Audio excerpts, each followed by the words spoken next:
तो साथियों हम लोग सॉल्व कर रहे थे ये नेक्स्ट आईएएस की 6वीं टेस्ट सीरीज। दोस्तों 5 टेस्ट सीरीज हम लोग कंप्लीटली सॉल्व कर लिया है। हम लोग ये 6वीं टेस्ट सीरीज को सॉल्व कर रहे थे। इसका पार्ट ए हम लोगों ने सॉल्व कर लिया था, आधा प्रश्न हम लोगों का सॉल्व हो गया था। अब आधा पेपर जो बचा था दोस्तों, मैंने कहा था इसका पार्ट बी में हम करवाएंगे, तो इसी 6ठे टेस्ट सीरीज का पार्ट बी हम लोग करने जा रहे हैं। पार्ट ए में आप लोगों ने देखा था ज्यादातर दोस्तों क्वेश्चन बड़े बड़े और कंसेप्चुअल टाइप के थे, जो बहुत सारा इंफॉर्मेशन आपको दिए। अगर ये सब दोस्तों आप अगर टेस्ट सीरीज पिछला का नहीं देखे हैं तो आप जाकर प्लेलिस्ट में देख लीजिए, आपकी तैयारी में धार लगाने का काम करेगा। बहुत ज्यादा आपको दोस्तों इसका लाभ मिलेगा। अब दोस्तों हम लोग जो ये पार्ट बी वाला जो सॉल्व करने जा रहे हैं, इसमें दोस्तों आपको ऐसे एग्जाम ओरिएंटेड प्रश्न मिलेंगे जो कई कई बार एग्जाम में रिपीट हुए हैं या उन्हीं रिपीटेशन के आधार पर एग्जाम ओरिएंटेड प्रश्न है। इसमें दोस्तों आपको ज्यादातर फैक्ट टाइप के प्रश्न आपको ज्यादा मिलेंगे। तो एक एक प्रश्न को हम समय देकर बताएंगे दोस्तों। आप आपके समय को कद्र करते हुए बताएंगे कि आप हमें समय दे रहे हैं, तो उसका हम ख्याल रखें। दोस्तों आप वीडियो को अंत तक देखेंगे तो आपको बहुत सारा फैक्ट इंफॉर्मेशन, बहुत सारा कंसेप्ट मिलेगा। हम समय देकर एक एक चीजों को रुक रुक कर तोड़ तोड़ कर बताते हैं, जिससे दोस्तों आप हमें समय दिए हैं तो उसका आपको भरपूर लाभ मिले। पीडीएफ आपको दोस्तों डिस्क्रिप्शन बॉक्स में टेलीग्राम का लिंक है, वहां से मिल जाएगा। और आपसे बस एक विनती करते हैं दोस्तों, शुरू में जितने भी भाई बहन के पास ये वीडियो पहुंचता है उन लोगों की जिम्मेदारी है ज्यादा से ज्यादा शेयर कर दिया करें सब्सक्राइब करके, क्योंकि दोस्तों जो अंत में जो लोग देखते हैं वो व्यू, सब्सक्राइबर, लाइक के आधार पर वीडियो को जज करते हैं। फिर उनको लगता है कि यार इसमें दम नहीं होगा, व्यू नहीं गया है, लाइक्स नहीं है, तो हम नहीं देखते हैं। तो इस आधार पर दोस्तों वो इग्नोर कर देते हैं। तो आप सबकी जिम्मेदारी बनती है कि आप लोग फ्री में देख रहे हैं तो कम से कम इतना कर सकते हैं। चलते हैं हम लोग दोस्तों पार्ट बी को शुरू कर रहे हैं। बहुत अच्छा, आपको 4 जोड़े दे दिए गए हैं। कौन सा जोड़ा हमारा सही नहीं है यानी गलत है, उसको हमें बताना है। यानी 3 जोड़े सही हैं, एक गलत है। तो दोस्तों ऑप्शन ए को अगर देखेंगे हम लोग, दिए हैं जूल, यानी कार्य और ऊर्जा का मात्रक जूल होता है। बिल्कुल होता है दोस्तों, पहला वाला ऑप्शन तो आपका सही है। कार्य और ऊर्जा का एसआई मात्रक जूल होता है, आप लोग जानते हैं। थोड़ा सा और जान लीजिए, ऊष्मा एक होता है दोस्तों हीट। ऊष्मा भी एक तरह की एनर्जी है, एक तरह की ऊर्जा है, इसलिए ऊष्मा का भी मात्रक जूल हो जाता है, इतना आप लोग जानते हैं। और विद्युत आवेश यानी चार्ज का मात्रक कूलाम होता है, ये भी वाला सही है। अब यहां पर दोस्तों वाट दे दिया है, वाट दोस्तों शक्ति का मात्रक होता है, ऊष्मा का नहीं। तो ये वाला आपका गलत हो जाएगा, यही वाला आपका उत्तर होगा। यानी अब चौथा ऑटोमेटिक सही हो जाएगा, आप नहीं जानते हैं तो भी। विद्युत प्रतिरोध यानी रेजिस्टेंस का यहाँ मात्रक क्या हो जाएगा, ओम होता है, आप लोग जानते हैं। तो ऑप्शन सी आपका सही हुआ। यहाँ पर आप समझ गए होंगे, ऊष्मा का मात्रक तो अभी मैंने बताया जूल या कैलोरी भी होता है। बहुत अच्छा, नाभिकीय रिएक्टर से संबंधित आपको सवाल दिए गए हैं। ऐसे सवाल बहुत सारे बच्चे नहीं कर पाते हैं, खास करके जो साइंस ग्रुप के नहीं होते हैं। तो कथन पर विचार करना है। नाभिकीय रिएक्टर से संबंधित हमें कथन दिए गए हैं, बताना है कि कौन सा सही नहीं है, तो यानी कौन सा गलत है। तो पहले आप ये जान लीजिए नाभिकीय रिएक्टर होते क्या है। विद्युत संयंत्रों में इनका उपयोग होता है। ये नाभिकीय रिएक्टर क्या करते हैं, न्यूक्लियर एनर्जी को हीट एनर्जी में बदलते हैं, इनका काम यही होता है। तो कह रहे हैं नाभिकीय रिएक्टरों में मंदक के रूप में भारी जल, जैसे दोस्तों हम लोग जल का फार्मूला जानते हैं, साधारण जल का H2O होता है, ऐसे भारी जल का दोस्तों यहाँ D2O होता है, ड्यूटेरियम ऑक्साइड। तो भारी जल तथा ग्रेफाइट का प्रयोग किया जाता है मंदक के रूप में। यस, यानी उनको कंट्रोल करने के लिए नाभिकीय रिएक्टरों को, ये बात तो बिल्कुल सही है। अब यहाँ पर दोस्तों दूसरे वाले स्टेटमेंट में कह रहे हैं नाभिकीय रिएक्टरों में कूलन यानी दोस्तों जिसे हिंदी में लिखे हैं शीतलन के रूप में सोडियम तथा पोटेशियम के ये द्रवित मिश्र धातु का उपयोग होता है। बिल्कुल होता है। तो ये दूसरा वाला भी स्टेटमेंट आपका सही हो गया। तो यहाँ पर दोस्तों आपके दोनों के दोनों सही हो गए। आप पूछा जा रहा है कौन सा सही नहीं है, यहाँ थोड़ा सा सतर्क रहिए, क्योंकि इस बार पीसीएस में मेरे 3 सवाल लास्ट में ऐसे गलत हुए थे, तो मैं नहीं को नहीं समझ पाया। तो यहाँ पर कह रहे हैं कौन सा सही नहीं है, तो डी हो जाएगा, यानी दोनों के दोनों सही हैं। ऐसा कोई भी नहीं है यहाँ पर जो गलत है, तो ऑप्शन आपका डी हो जाएगा। बहुत अच्छा। आगे दोस्तों अगर हम लोग चले देखें, आपको एक कथन दे दिया है, एक कारण दे दिया है, बताना है सही क्या है। तो दोस्तों यहाँ दिए हैं जब कोई पिंड स्थैतिक साम्यावस्था, स्थैतिक साम्यावस्था का मतलब आप मान लीजिए और रुकी हुई अवस्था में है, तो यानी स्थैतिक साम्यावस्था में होता है तो उस पर लगने वाला बल आघूर्ण शून्य होता है। किसी चीज को घुमाना होता है, रोटेट करना होता है, तो जो बल लगता है वो बल आघूर्ण होता है। जैसे दरवाजा को हम लोग घुमाते हैं तो बल आघूर्ण लगाते हैं। तो यहाँ दोस्तों कह रहे हैं बल आघूर्ण शून्य होता है। भाई रुकी हुई है तो बल आघूर्ण शून्य होगा ही, इसमें कोई डाउट नहीं। ये वाला कथन तो आपका सही है। कारण को अगर हम लोग देखें, कह रहे हैं कुल बल आघूर्ण शून्य यह सुनिश्चित करता है कि कोई कोणीय त्वरण नहीं है। मेरे भाई बिल्कुल सही। जब बल आघूर्ण यहाँ पर शून्य है तो इसका मतलब कोणीय त्वरण लग ही नहीं रहा है, जीरो है। तो ये सही है और इसको एक्सप्लेन भी कर रहा है। तो जो आपका ऑप्शन होना चाहिए यही वाला, ए और आर दोनों सही हैं। आर ए की सही व्याख्या भी कर रहा है। बहुत अच्छा। आपसे दोस्तों कह रहे हैं एक तरफ आपको कुछ मापन यंत्र दे दिए गए हैं, दूसरी तरफ उसके अनुप्रयोग दे दिए गए हैं, बताना है कि कितने सही हैं। तो दोस्तों हम लोग जानते हैं स्टेथोस्कोप यह हृदय की ध्वनि सुनने में इसका प्रयोग होता है। दोस्तों मापन यंत्र है, हृदय की ध्वनि सुनने में प्रयोग होता है। फेदोमीटर हम लोग जानते हैं समुद्र की गहराई मापने में इसका प्रयोग किया जाता है। और फोनोमीटर जैसे ट्रिक से आप याद कर सकते हैं, फोन में हम लोग आवाज सुनते हैं तो फोनोमीटर क्या होता है, ध्वनि की तीव्रता मापने का एक यंत्र होता है। और स्पेक्ट्रो हीलियोग्राफ ये सूर्य की फोटोग्राफी का उपकरण है। यानी यहां पर दो गलत हो गए और दो सही है। तो देखते हैं क्या पूछ रहे हैं, सही पूछते हैं तो भी दो होगा, गलत पूछते हैं तो भी। तो यहां पर हमसे पूछा जा रहा है कितने जोड़े हमारे सही थे, तो मेरे भाई केवल दो सही थे, एक दो। तो यहां पर आपका ऑप्शन नंबर सी हो जाएगा। बहुत अच्छा। आगे दोस्तों हम लोग अगर 95 वाले को देखते हैं तो इसमें भी वन लाइनर टाइप का सवाल दिया गया है, कौन सा एक युग्म हमारा सही सुमेलित नहीं है। तो दोस्तों जितने सरल ज्यादातर बनाए जाते हैं, ऐसे ये नहीं वाला मिर्च डाल देते हैं कि हम लोग को तीखा लगने लगता है, हम लोग जल्दबाजी में इसे मिस कर देते हैं, इसलिए गलती हो जाता है। तो दोस्तों ये सवाल कई किताबों, कई जगह, कई स्टेट पीसीएस में पूछा गया है और कई किताबों में इसका अलग अलग उत्तर दिया है। मैं आपको इसका बता देता हूं, भूलेगा नहीं कभी। तो यहां दोस्तों आप पहले ये जान लीजिए, यहां कह रहे हैं मैग्नीशियम हाइड्रोक्साइड जानते हैं ये क्षार है, तो पेट की अम्लीयता को दूर करने में सहायक होता है, बिल्कुल होता है, ये वाला सही है। मैग्नीशियम ऑक्साइड औषधि यानी दवाइयों के निर्माण में प्रयोग होता है, ये भी सही है। अब बात आती है दोस्तों यहाँ कैल्शियम ऑक्साइड की, कई किताब में ये दोस्तों माना जाता है कैल्शियम ऑक्साइड से सीधे कास्टिक सोडा नहीं बनाया जाता है, लेकिन उसका दोस्तों उसको पहले कह सकते हैं ना कि इसको पहले पानी मिलाकर दोस्तों इसको जो मतलब बुझा हुआ चूना बनाते हैं, फिर उसके बाद और प्रक्रियाएं करते हैं, उसके बाद कास्टिक सोडा बनता है, लेकिन सीधे नहीं बनता है। इसलिए कुछ लोग इसको गलत मान लेते हैं और उनके हिसाब से इसका उत्तर डी होगा। लेकिन दोस्तों कुछ लोग कहते हैं भाई बनता तो है, भले से टेढ़ मेढ़ करके बनता तो है, इसलिए वो लोग इसको मानते हैं। तो यहाँ पर दोनों दोस्तों इस हिसाब से है, आप समझ गए होंगे। अगर आप इसे मानते हैं तो हम मान लेते हैं भाई, क्योंकि हमारे पास दिया है तो हम मान लेते हैं भाई बन जाता है, इसलिए हम उत्तर को डी मान ले रहे हैं। यहाँ ज्यादातर किताबों में डी ही माना गया है। तो समझ गए होंगे आप। आगे दोस्तों चलते हैं हम लोग यहाँ 96 वाले को देखते हैं। बहुत अच्छा। यहाँ दोस्तों आपको कुछ व्यापारिक नाम दिए गए हैं और कुछ रासायनिक नाम दिए गए हैं, उनको हमें मैच कराकर बताना है कि कौन सा हमारा ये ऑप्शन बन रहा है। तो दोस्तों हम लोग बचपन से ही पढ़ते आए हैं सिरका। सिरका क्या होता है दोस्तों, एसिटिक एसिड किसमें होता है, सिरका में होता है। तो ए वाला 3 पर गया, ए वाला 3 पर कहाँ है, बी में है। तो बिना कुछ किए हमें उत्तर हर्रे फिटकरी का मिल गया आराम से, कोई दिक्कत नहीं। और एल्कोहल, भैया आजकल एल्कोहल बारे में कौन नहीं जानता, एथिल एल्कोहल, ये वाला हो जाएगा। तो बाकी और आप नहीं जानते हैं तो आप यहाँ से बना लेंगे आपका। यानी अब आपका कौन सा हो जाएगा, बी वाला किस पर चला जाएगा, 2 पर, यानी कार्बोनिक अम्ल, ये फिनाल हो जाएगा। एक वुड स्पिरिट है मिथाइल एल्कोहल। तो बस मिल गया आपको उत्तर। आगे देखें अगर हम लोग 97 वाले को, 97 वाले में दोस्तों यहाँ क्या दिया है, नॉयनॉल। नायनॉल एक एग्जाम में पूछा गया था, नायनॉल किसके नाम पर बना है। तो यहाँ दोस्तों नायनॉल एन वाई से, दोस्तों एन वाई का मतलब यहाँ दोस्तों न्यूयॉर्क था, लॉन का मतलब दोस्तों लंदन था, तो उन्हीं के नाम पर इसका पड़ा है। यह नॉयलॉन दोस्तों मानव के द्वारा बनाया गया पहला रेशा था। प्राकृतिक रेशे तो बहुत थे, लेकिन मानव के द्वारा बनाया गया इंडस्ट्री में पहला रेशा था, इसको जान लीजिए। अब ये दोस्तों कब बनाया गया था ये आपसे पूछ रहा है। इसका निर्माण कर रहे हैं सर्वप्रथम 1920 में हुआ था।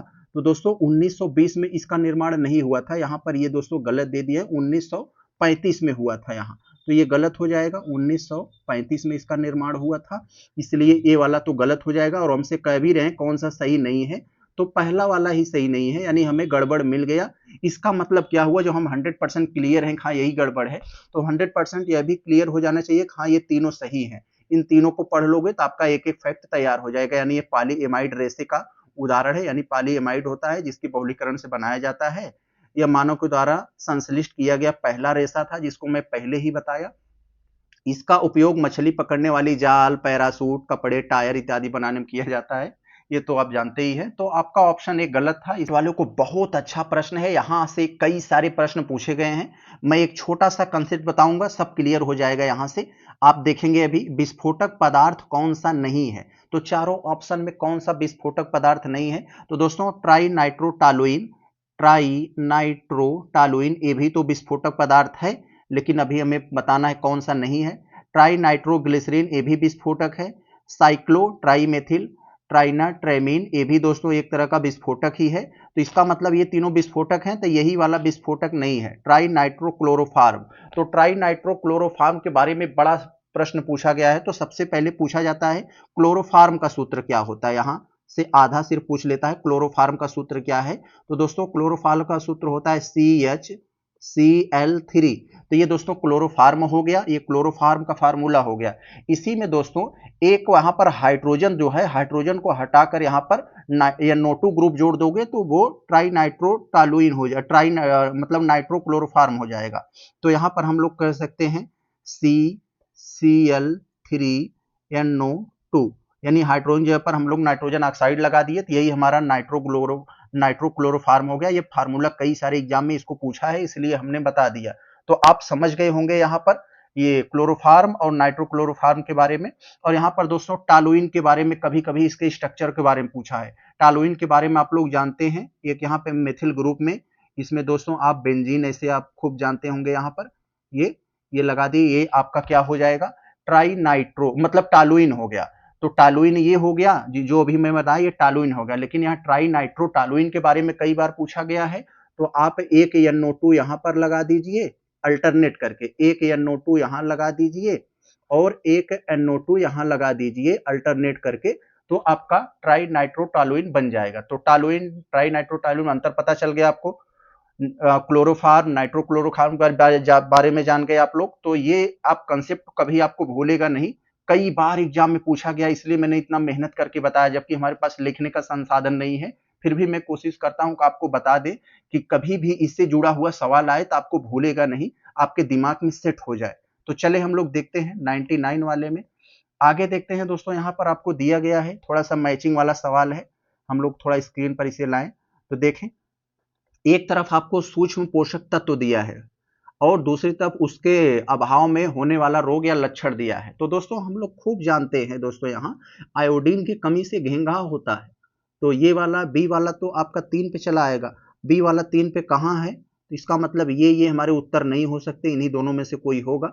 अब दोस्तों हम लोग जानते हैं जिंक आयरन किससे संबंधित है, तो आयरन दोस्तों यहाँ पर एनीमिया से संबंधित, यहाँ पर ए वाला तो आपका यहाँ पर ये हम लोग देख लें, हम लोग दांतों की समस्या होती है तो हम लोग फ्लोराइड वाला टूथपेस्ट खरीदते हैं। तो डी वाला आप पे 1 पे चला गया, तो डी वाला 1 पे चला गया। और यहाँ पर आयरन वाला दोस्तों, आयरन किससे संबंधित है, एनीमिया वाले में यहाँ आ जाएगा। और यहाँ जिंक घाव भरने वगैरह में ये धीमापन जो होता है, जिंक की कमी से क्या होता है, घाव भरने में धीमापन होता है, तो ये होता है। तो सी वाला आप पे 4 चला जाएगा, तो इसका मतलब आपका ऑप्शन नंबर ये सी हो जाएगा। बहुत अच्छा, 99 का कौन सा हुआ आपका, ये सी हो गया। आगे दोस्तों अगर हम लोग देखें 100 वाले में, तो कह रहे हैं एक पारिस्थितिकी तंत्र यानी इकोसिस्टम के विभिन्न घटकों से, एक इकोसिस्टम से विभिन्न घटकों से होकर पोषक तत्व का गुजरना क्या कहलाता है। तो दोस्तों पोषक तत्व जैविक से अजैविक ऐसे ऐसे करके गुजरता रहता है, तो उसे हम जैव भू रासायनिक चक्र कहते हैं। इंग्लिश इससे जान लिए, कुछ लोगों को जो थोड़ा सा टेक्निकल वर्ड होते हैं उसकी इंग्लिश जानना होता है दोस्तों। तो ये यहाँ पर biochemical cycle, option number B हो जाएगा, यहाँ पर आपका यही होगा, ये जैव भू रासायनिक चक्र, ऑप्शन नंबर बी। आगे दोस्तों हम देखें, हाँ कह रहे हैं दोस्तों लौंग में पाया जाने वाला सारभूत तेल निम्नलिखित में से कौन सा है। तो दोस्तों लौंग में जो तेल पाया जाता है औषधिक रूप में उसका बड़ा प्रयोग होता है। तो दोस्तों इनमें से कह रहे हैं पाए जाने वाला सारभूत तेल कौन सा है, तो यूजेनॉल है, ऑप्शन नंबर बी हो जाएगा। ये भी आप याद रखे रहेंगे, ये यूजेनॉल आपको कई सारे एग्जाम में ये भी पूछा गया है। जो दोस्तों जो मरहम वगैरह बनाए जाते हैं उसमें इसकी बड़ी मात्रा होती है, 102, बहुत अच्छा। यहाँ आप कई सारे छोटे छोटे फैक्ट सीखेंगे जो आपके आने वाले एग्जाम में, बहुत सारे एग्जाम में पूछा गया है, बहुत सारे एग्जाम में पूछे भी जाएंगे। एक तरफ आपको जीवों का नाम दिया है और दूसरी तरफ उनके गुणसूत्र दिया है, यानी कि इस जीव में कितना गुणसूत्र पाया जाता है। तो दोनों जानते हैं मनुष्य में 46, एक नॉर्मल जो मनुष्य होता है उसमें 23 जोड़ा यानी 46 गुणसूत्र पाए जाते हैं। ये आप लोगों को बहुत ज्यादा पढ़ाया गया होगा, आप लोग जानते हैं। कम हो जाता है तो भी एबनॉर्मल, ज्यादा हो जाता है तो भी एबनॉर्मल। अब दोस्तों आप लोग जानते हैं कोई भी बच्चा जब पैदा होता है तो दोस्तों वो 22 क्रोमोसोम, 22 गुणसूत्र अपने मदर से लेता है और 22 दोस्तों अपने फादर से लेता है। और दोस्तों हो गया 44, और 2 गुणसूत्र दोस्तों होता है, उसी से दोस्तों उसका लिंग निर्धारण होता है। ये आप लोग जानते हैं, आप लोग इसे जान लेंगे तो कभी पर यानी इसे आप जान लेंगे तो आप इस बात को समझ जाएंगे कि एक महिला कभी यह नहीं तय कर सकती कि वो बच्चा किस लिंग का पैदा होगा। ये महिला पर डिपेंड नहीं, पुरुष पर डिपेंड करता है दोस्तों, क्योंकि महिला में XS गुणसूत्र होता है, पुरुष में XY होता है। तो दोस्तों महिला से जाएगा तो X ही जाएगा, जब पुरुष का X आता है तो लड़की पैदा होती है, और जब एक महिला का X और पुरुष का Y आता है तो लड़का। इतना तो आप लोग जानते हैं, इतना मैं बता दिया थोड़ा एक्स्ट्रा में। घरेलू मक्खी होती है, उसमें 12 जो है गुणसूत्र पाए जाते हैं, और सेब में दोस्तों 12 नहीं, सेब में 34 गुणसूत्र होता है। तो इसका मतलब यही गलत है, आपका ऑप्शन नंबर सी हो जाएगा।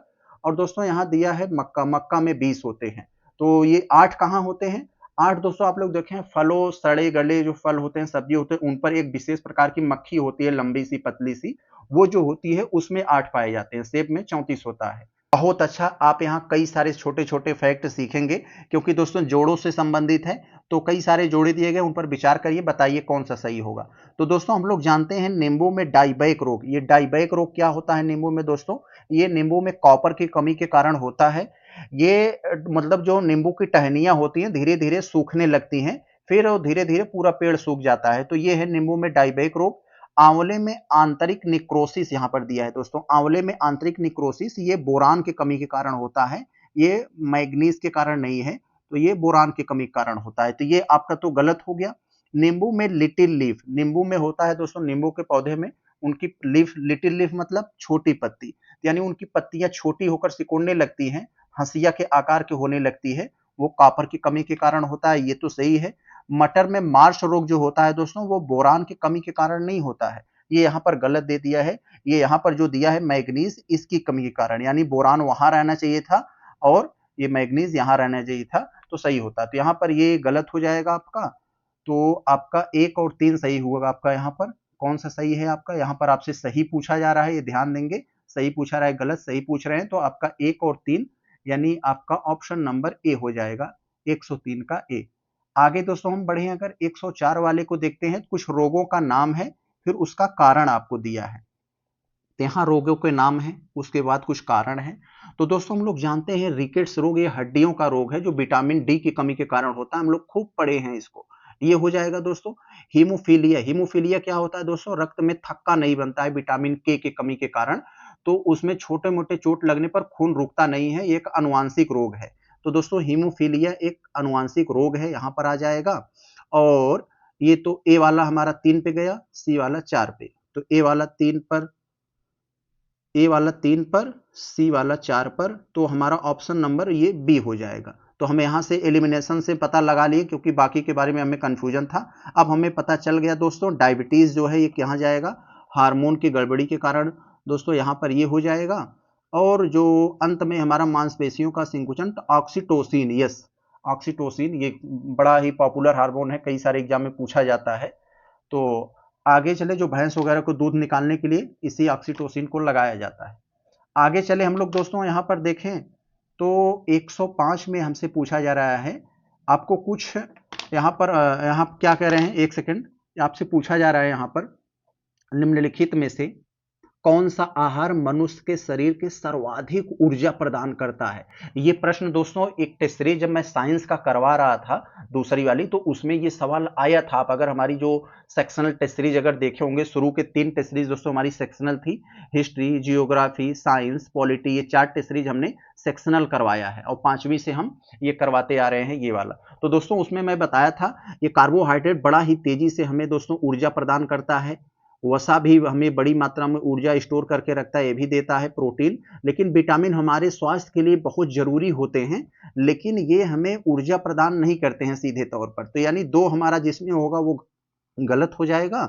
तो हमारा कौन सा सही हुआ? ये ऑप्शन डी हो जाएगा, 1, 3 और 4। समझ गए होंगे आप, आपका ऑप्शन डी हो जाएगा। तो दोस्तों हम लोग देखते हैं प्रश्न संख्या 106। बहुत अच्छा प्रश्न है। ये जो लोग पुराने पढ़े हैं वो यहां पर गलत कर सकते हैं, तो आज ये पढ़ लेंगे तो आप अपडेट हो जाएंगे। तो मिशन इंद्रधनुष के अंतर्गत किन टीकों को शामिल किया गया है? तो दोस्तों आपको बता दें, जब सरकार इसे 2014 में ये शुरू की थी, मिशन इंद्रधनुष शुरू की थी। आप लोग जानते हैं जैसे इंद्रधनुष में 7 रंग होते हैं, ऐसे ही यह 7 बीमारियों से संबंधित एक समग्र टीका है। तो दोस्तों ये 7 टीकों से संबंधित था, ये 7 रोगों के टीका के लिए। लेकिन दोस्तों 2019 में सरकार ने इस पे थोड़ा सा परिवर्तन कर दिया, इसका नाम समग्र मिशन इंद्रधनुष रख दिया। उसमें 5 और जोड़ दिया, 12 उसमें रोगों के लिए टीका उसमें लगा शामिल कर दिया। तो जब 7 था दोस्तों, इसके बारे में जान लीजिए। कभी कभी आपसे पूछ लेता वो 7 क्या थे, तो मैं जल्दी से बता दे रहा हूं, लिखने का तो संसाधन नहीं है। यहाँ पर डिप्थीरिया, काली खांसी यानी के डिप्थीरिया, खाली खांसी, टिटनेस तपेदिक, और एक है दोस्तों खसरा। तो के से काली खांसी, एक के से खसरा, और हेपेटाइटिस बी, एच बी में लिख दे रहा हूं। तो कितना हुआ? 1, 2, 3, 4, 5, 6। एक और है दोस्तों पोलियो है, पीओ लिख दे रहा हूं। तो ये 7 बीमारियों के लिए उस समय शुरू किया गया था, बाद में इसमें और जोड़ दिया गया, जैसे रोटा वायरस, बीसीजी को जोड़ दिया गया। इसका मतलब सभी के सभी हैं, जो भी दिया गया है यहाँ पर, आप लोग समझ गए होंगे। ऑप्शन डी आपका हो जाएगा। लिखने के संसाधन नहीं है, फिर भी मैं कोशिश करता हूं कि आप समझ जाएं, क्योंकि आप लोग समझदार हैं। आगे दोस्तों हम लोग देखें 7वें वाले में, 107 में। तो यहाँ पर आपसे पूछा जा रहा है, एक तरफ आपको कुछ पशु रोग दे दिए गए हैं, पशु रोग, और दूसरी तरफ उसका कारक दे दिया गया है। तो बताना है कौन सा सही नहीं है। तो जो गलत है उसे बताना है। तो दोस्तों यहाँ पर दिया है मिल्क फीवर कैल्शियम के कमी के कारण होता है। तो दोस्तों ये मिल्क फीवर क्या होता है जी? मिल्क फीवर का मतलब जो दूध देने वाले पशु होते हैं उनमें ये रोग पाया जाता है। तो वो कैल्शियम की कमी के कारण होता है, उनमें तेज बुखार वगैरह आ जाता है, उनका दूध एक बैग कम हो जाता है। तो ये वाला तो सही है अपनी जगह पर, यहाँ पर ये वाला तो सही है। ये रिगवर्म फफूंद संक्रमण से होता है पशुओं में रोग। टिपवर्म अंततः परजीवी के कारण होता है, ये भी समझ गए होंगे। और अंत में दोस्तों यहां लिखा है, ये तो आप जानते हैं, एंथ्रेक्स, ये वायरस के कारण नहीं, यह बैक्टीरिया के कारण रोग होता है पशुओं में, ये बैक्टीरिया के कारण होता है। तो यहां पर दोस्तों आप समझ गए, ऑप्शन नंबर आपका डी उत्तर हो जाएगा कि यही गलत था, बाकी सब सही थे। आगे हम चले, अगर देख रहे हैं आगे वाले में 108 में कथन कारण से रिलेटेड आपसे सवाल पूछा जा रहा है, जरा देखते हैं। बहुत अच्छा। आजकल दोस्तों कथन कारण, ये क्रोनोलॉजी और मिलान, यही से संबंधित जैसे प्रश्न पूछे जा रहे हैं लगभग हर एक एग्जाम में। तो यहाँ पर आपसे क्या पूछ रहे हैं, जरा देखें। यहाँ कथन दे दिए गए हैं हमें और कारण दे दिए गए हैं, बताना है सही क्या है, यहाँ पर सही बताना है। तो देखें, जंतु कोशिका, जंतु मतलब मैमल्स की बात कर रहे हैं, जंतु कोशिका में कोशिका भित्ति अनुपस्थित यानी नहीं पाई जाती। यस मेरे भाई, कोशिका भित्ति केवल पौधों में पाया जाता है, जो उनको सुरक्षा प्रदान करती है, सेलुलोज की बनी होती है। ये बात बिल्कुल सही है। जंतु कोशिका में उनकी कोशिका भित्ति की जगह कोशिका झिल्ली पाई जाती है। तो यही बात यहाँ करें, जंतु कोशिका में कठोर कोशिका भित्ति के बजाय लचीली और गतिशील कोशिका झिल्ली होती है। ये बात यहाँ पर दोस्तों सही है। तो यहाँ पर ये सही है। तो यहाँ पर जंतु कोशिका में अनुपस्थित होती है। तो यहां पर दोस्तों ये दोनों बातें तो हमारी सही है, ये भी वाला सही है और ये भी सही है। तो जंतु कोशिका में अनुपस्थित होती है, तो इसका मतलब ये थोड़ी ना है। तो जंतु कोशिका में यस एक्सप्लेन कर रहा है, तो क्योंकि उनसे उपस्थित होती है, और क्यों उपस्थित होती है, उसकी जगह पर क्या होती है, ये होती है। तो आपका ऑप्शन यहाँ पर ए हो जाएगा। आपसे बीटी कपास के बारे में पूछा जा रहा है, ये बीटी कपास क्या है? बीटी कपास क्या है दोस्तों? बीटी कपास अनुवांशिक रूप से मॉडिफाइड, मतलब एक जीएम फसल है, जो पर्यावरण जलवायु परिवर्तन मंत्रालय ने जेनेटिकली इंजीनियरिंग मूल्यांकन से दोस्तों इसको दोस्तों कमर्शियल के लिए इसको मंजूरी दिया है। तो इसमें क्या होता है दोस्तों, इसमें जो कीड़े होते हैं कपास वगैरह को नुकसान पहुंचा देते हैं, तो उसमें एक ऐसा जीन डाल दिया गया है कि उसमें जो कीड़े पड़ेंगे ऑटोमेटिक मर जाएंगे। इसी तरह से दोस्तों एक बार बीटी बैगन आया था, बाद में सरकार ने बंद कर दिया कि बैगन में जो कीड़े पड़ जाते हैं उसमें ऐसा जीन डाला गया था, कीड़े अपने आप मर जाएंगे, लेकिन मनुष्य को प्रभावित नहीं करेंगे वो बैगन खाने पर। लेकिन बाद में देखा गया कि उसका इंपैक्ट मनुष्य पर पड़ने लगा, तो उसको बंद कर दिया गया। तो दोस्तों यहाँ आपसे पूछा जा रहा है कि कौन सा सही है, यानी 3 गलत है, एक ही सही है, बताना है हमें। तो देखिए, अगर आप पहले वाले ऑप्शन को पढ़ेंगे तो कह रहे हैं इसमें जेलीफिश का एक जीन होता है। नहीं मेरे भाई, इसमें जो जीन होता है बैसिलस नाम के बैक्टीरिया का जीन होता है। तो यहाँ पर ये जेलीफिश का एक जीन नहीं होता है, ये गड़बड़ कर दिया यहाँ पर, ये गलत हो गया। इसमें बैसिलस बैक्टीरिया का एक जीन होता है जो पौधों के लिए उपयोगी नहीं होता है मेरे भाई, ये पौधों के लिए उपयोगी होता है। ये जो है वो पौधों में जो कीड़े पलते हैं उनको मारता है। तो यहाँ पर ये भी दोस्तों, यहाँ पर ये गलत हो जाता है ये भी। और इसमें कह रहे हैं बैसिलस बैक्टीरिया का एक जीन होता है, वह कीटों को मारता है। यस, ये वाला सही है आपका ऑप्शन नंबर सी। और कह रहे हैं इसमें बैसिलस बैक्टीरिया का एक जीन होता है जो अन्य पौधों को मारता है मेरे भाई, कीटों को मारता है जो उनको सड़ाने के लिए उसमें पैदा हो जाते हैं। तो गलत थे सब, सी वाला केवल सही था। आगे चले हम देखते हैं दोस्तों 110 वाले में। तो अभी अभी मैंने बताया था दोस्तों रक्त के थक्का जमने के कारण, तो हीमोफीलिया वाले में रक्त का थक्का जमने के लिए कौन सा विटामिन आवश्यक है, तो विटामिन के। ऐसे याद कर लिए थक्का, तो क आ रहा है यहाँ पर, क पे ज्यादा जोर दे रहे हैं तो विटामिन के थक्का, तो याद कर लेंगे आप लोग। रतौंधी वगैरह में ए होता है, विटामिन डी रिकेट्स वाली समस्या में होती है दोस्तों। तो आपसे इसमें पूछा जा रहा है कि कौन सा शासनकाल चोल शासक में वारियम उद्यान प्रशासन का कार्य देखता था। तो वारियम का मतलब होता है दोस्तों ग्रामीण प्रशासन, तो ग्रामीण प्रशासन, तो यहाँ वारियम उद्यान का प्रशासन का कार्य कौन देखता था, तो यहाँ पर जैसे एक दे दिया है पान वारियम, तो पान से मतलब हो गया पानी, जो सिंचाई वगैरह का कार्य देखता था दोस्तों जो समिति, उसे पान वारियम कहा जाता था। ये यहाँ पर क्लियर हुआ दोस्तों। अब दोस्तों यहाँ पर दिया है एरी वारियम, एरी का मतलब होता है दोस्तों एक तरह की जैसे मिट्टी या कृषि भूमि से संबंधित है, मिट्टी है तो कृषि भूमि से संबंधित है।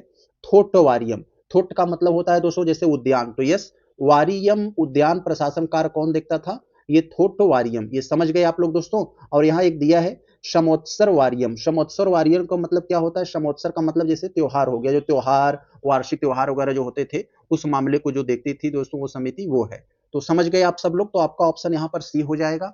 आगे हम अगर दोस्तों देखते हैं 112 को, तो सोहराई की पेंटिंग के बारे में आपसे पूछा जा रहा है। कल्चर का बड़ा अच्छा सवाल है ये, कई सारे स्टेट पीसीएस में ये भी सवाल पूछा गया है सोहराई पेंटिंग। तो ऐसे सवाल हर कोई नहीं करता है क्योंकि वो कल्चर ज्यादा नहीं पढ़े होते तो नहीं कर पाते हैं। तो इसलिए आप सारे, क्योंकि हमें ऐसा होता है ना कुछ कुछ के बारे में हमें सब कुछ जानना है और सब कुछ के बारे में कुछ कुछ जानना है, ये वाली अगर आपकी स्ट्रेटजी रहेगी तो आप सफलता के करीब जल्दी जाएंगे।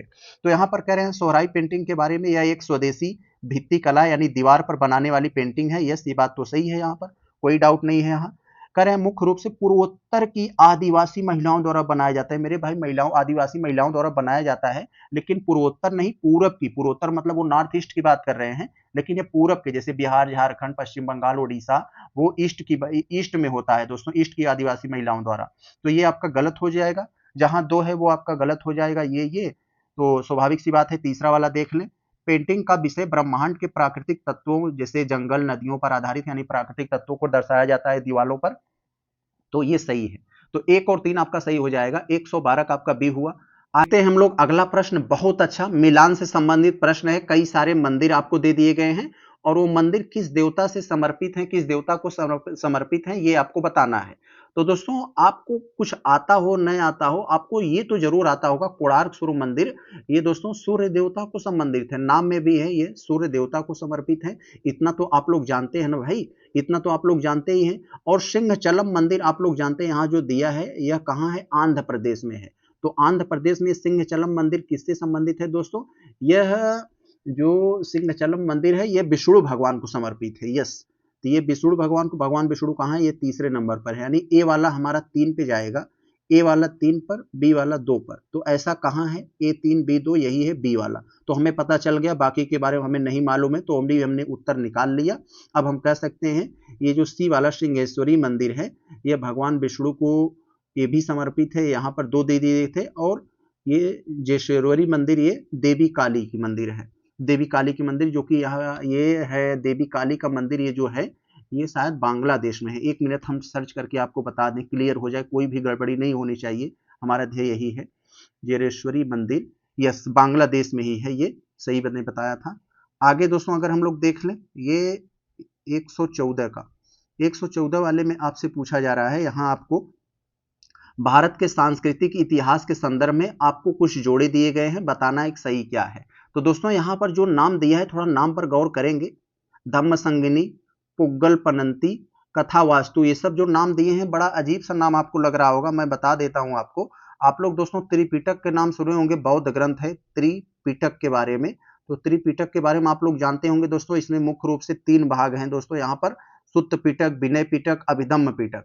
तो दोस्तों वो जो अभिधम्म पिटक है यहाँ पर, सुत्त पिटक, विनय पिटक, अभिधम्म पिटक को दोस्तों 7 भागों में बांटा गया है। उन्हीं भागों का यहाँ नाम दिया गया है धम्म संगिनी, यानी घटनाओं से संबंधित विवरण यहाँ पर है दोस्तों। ये धम्म संगिनी क्या है, ये जो मतलब मानसिक और शारीरिक मतलब मैटर को, मानसिक और शारीरिक घटनाओं को बारे में ये सूचना देती है, ये तो सही है।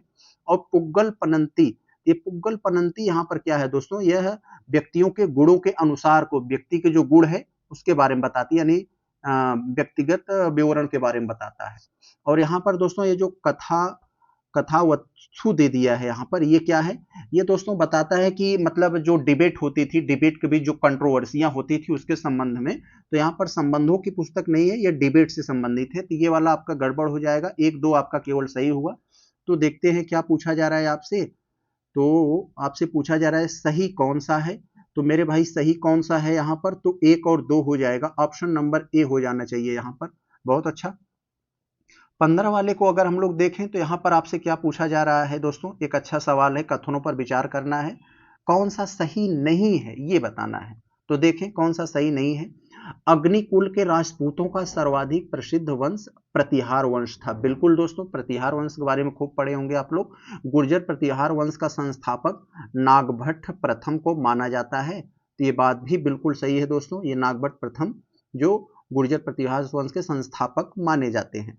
तो आगे यहाँ पर सही नहीं है, तो सही नहीं है तो यानी इस दोनों के दोनों सही निकल गए हमारे, तो डी हो जाएगा, ऑप्शन नंबर डी, यानी ऐसा कोई नहीं है जो गलत है यहाँ पर। तो चले हम लोग आगे देखते हैं हमारा आगे क्या है। आगे हमारा ये 116 में दोस्तों कथन और कारण से रिलेटेड सवाल दिए गए हैं। बहुत अच्छा। कह रहे हैं कथन है, कारण है, बताना है सही क्या है। तो दोस्तों कह रहे हैं श्वेतांबर संप्रदाय का गठन स्थल बाहु नहीं, स्थूल बाहु, यहाँ में स्पेंटिंग हो गई, स्थूल बाहु के नेतृत्व में किया गया था। तो दोस्तों मैं कई बार आपको बताया हूँ, जैन धर्म दोस्तों बाद में ये दोस्तों श्वेतांबर और दिगंबर में बट गया था। मैं एसडी और लिख दे रहा हूँ शॉर्टकट में। श्वेतांबर जो सफेद कपड़े धारण करते थे, दिगंबर जो नंगे रहते थे, इनका मानना था कि आसमान ही हमारा वस्त्र है। तो दोस्तों ये जो श्वेतांबर थे, इसकी दोस्तों श्वेतांबर के बारे में अगर थोड़ा सा आप लोग जानेंगे तो इसमें इसकी जो श्वेतांबर संप्रदाय की जो एक तरह से मतलब स्थापना हुई थी, ये स्थूल बाहु, यहाँ नाम दिया है ना, स्थूल बाहु के नेतृत्व में। और यहाँ पर जो दिगंबर संप्रदाय की दोस्तों स्थापना हुई थी, वो भद्रबाहु के नेतृत्व में हुई थी। भद्रबाहु तो दोनों जान लीजिए, कई बार एग्जाम में पूछा गया है, ये भद्रबाहु के नेतृत्व में। तो यहाँ जैन धर्म दोनों संप्रदाय में मूल सिद्धांतों का पालन करते हैं, यानी जैन धर्म में दोनों संप्रदाय यानी श्वेतांबर और दिगंबर ये मूल सिद्धांत को फॉलो करते हैं, बिल्कुल करते हैं मेरे भाई। उनका थोड़ा सा रास्ता अलग है, लेकिन वो जो उनका मूल सिद्धांत है वो दोनों उसी तरह से फॉलो करते हैं। तो यहाँ पर आपका सही क्या हुआ, ए भी वाला तो सही है आपका, ए भी सही है, लेकिन ये ऊपर वाले को एक्सप्लेन नहीं कर रहा है। स्थूल बाहु के नेतृत्व में हुआ, सिद्धांत का पालन करते हैं, कनेक्शन नहीं बन रहा है, तो आप कह सकते हैं आपका ऑप्शन नंबर सी हो जाएगा। ये कह रहे हैं कि यहाँ पर सूची 1 दिया है, सूची 2। तो आप लोग जानते हैं नटराज की मूर्ति के बारे में अगर थोड़ा सा जान लेंगे दोस्तों, शिव से संबंधित है। तो नटराज की मूर्ति एक शिव जी का नृत्य अवस्था में दिखाया गया है। मान लीजिए ये शिव जी हैं और शिव जी को इसमें 4 हाथ दिखाया गया है, 2 लेफ्ट और 2 राइट। तो यहाँ पर दोस्तों जो है ये जो दाहिना वाला ऊपर वाला हाथ है, इसमें शिव जी का डमरू है। डमरू दोस्तों क्या करता है दोस्तों, डमरू का यहाँ पर क्या दिखाया गया है, डमरू दिखाया गया है सृष्टि की रचना, सृष्टि की रचना हुई तो उसमें विशेष प्रकार की ध्वनि आई, उससे संबंधित है। तो यहाँ ध्वनि, भाई डमरू ध्वनि ही करेगा ना ब्रह्मांड में, इसी संबंधित हो गया। तो दोस्तों यहाँ देख रहे हैं बी वाले में अग्नि दिया है, यानी बायां का जो हमारा ऊपर आता है, अभी तो मैंने दाहिना का ये बताया, यहाँ पर ये दाहिना हाथ में जो डमरू लिए हैं, लेकिन बाएं का जो ऊपरी वाला हाथ है उसमें दोस्तों आग लिए हुए हैं शिव जी। तो दोस्तों आग का क्या बताता है, आग यही बताता है दोस्तों कि मतलब ब्रह्मांड के अंत का चक्र, यानी दोस्तों विनाश कर देना। तो यहाँ पर ये वाला हो जाएगा। अभय मुद्रा का निचला दाहिना हाथ दोस्तों ये क्या बताता है कि सुरक्षा का संकेत है यहाँ पर, ये अभय मुद्रा वाला। और बाएं हाथ में जो एक बाएं का जो नीचे वाला हाथ है, यानी इसकी बात कर रहे हैं, तो ये दोस्तों मोक्ष के मार्ग को दर्शाता है यहाँ पर। तो यस, तो ये वाला हो जाएगा आपका। तो आपका उत्तर यहाँ पर क्या हो जाएगा, ए वाला हमारा किस पे गया, 3 पे। बी वाला 2 पर, ए 3 पे, बी 2 पे, तो हमारा उत्तर क्या हो जाएगा, यहाँ बी हो जाएगा। बहुत अच्छा, तो हमारा बी उत्तर हुआ 117 का बी हो जाएगा। आगे दोस्तों हम लोग अगर देखें 18 वाले में, तो इसमें आपको कथन कारण से रिलेटेड सवाल पूछ रहे हैं। कथन दिए गए हैं, कारण दिए गए हैं, बताना है सही क्या है।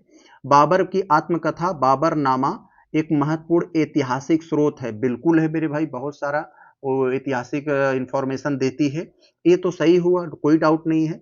बाबरनामा मूल रूप से फारसी भाषा में लिखा है। नहीं मेरे भाई, बाबर का जो राजपाट अपना यहाँ चलाता था उसकी राजकीय भाषा फारसी थी, लेकिन जब उन्होंने बाबरनामा लिखा था तो ये फारसी में नहीं, यह तुर्की में लिखा था। तो यहाँ पर याद रखे रहेंगे, ये तुर्की में उन्होंने लिखा था, टर्की में भाषा में। तो ये वाला तो आपका गलत हो जाएगा, केवल ए सही हुआ आपका, कथन सही है लेकिन आर गलत हो गया।